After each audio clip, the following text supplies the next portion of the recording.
కొన్నిసార్లు చూస్తున్నప్పుడు అందరికీ దీవెనలు వచ్చేస్తున్నాయండి, అందరికీ ఆశీర్వాదాలు వచ్చేస్తున్నాయండి, అందరూ బాగుపడిపోతున్నారండి, నేను ఎలాగే ఉండిపోయానండి.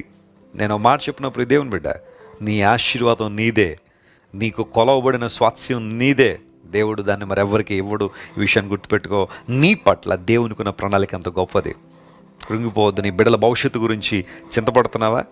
మా పిల్లలు ఏమైపోతారండి, వారు ఎదుగుతూ ఉన్నారు, యవ్వన కాలంలోకి వచ్చేసారు, వారు ఉద్యోగాలేంటో, వివాహాలేంటో, ఎక్కడ స్థిరపడతారో, పరిస్థితులు ఏంటనే ఒక ఆలోచన ఉండడం తప్పు కాదు, కానీ ఆలోచనను ఇంకా తీవ్రంగా చేయడం ద్వారా కొంతమంది చింతల్లోకి వెళ్ళిపోతున్నారు, కృంగుదల్లోకి వెళ్ళిపోతున్నారు.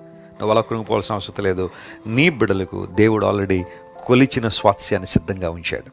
తగిన సమయంలో దేవుడు వాటిని వారికి అనుగ్రహిస్తాడు, బలంగా వారిని వాడుకుంటాడు, గొప్ప కార్యాలు జరుగుతాయి. ఇశ్రాయేలు ప్రజల పక్షంగా దేవుడు చెప్పిన ఈ మాట స్పష్టంగా దేవుడు నెరవేర్చి, సరిహద్దులతో సహా దేవుడు వారిని కొలిచిచ్చిన ఆ భూభాగంలోకి దేవుడు వారిని నడిపించాడు. వాగ్దానం ఇచ్చిన దేవుడు నెరవేర్చువాడు.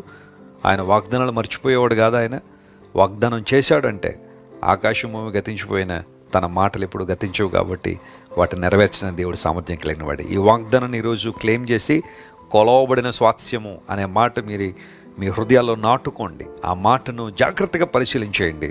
దేవుడు నీ ఆశీర్వాదాన్ని కొలిచి ఇవ్వబోతున్నాడు.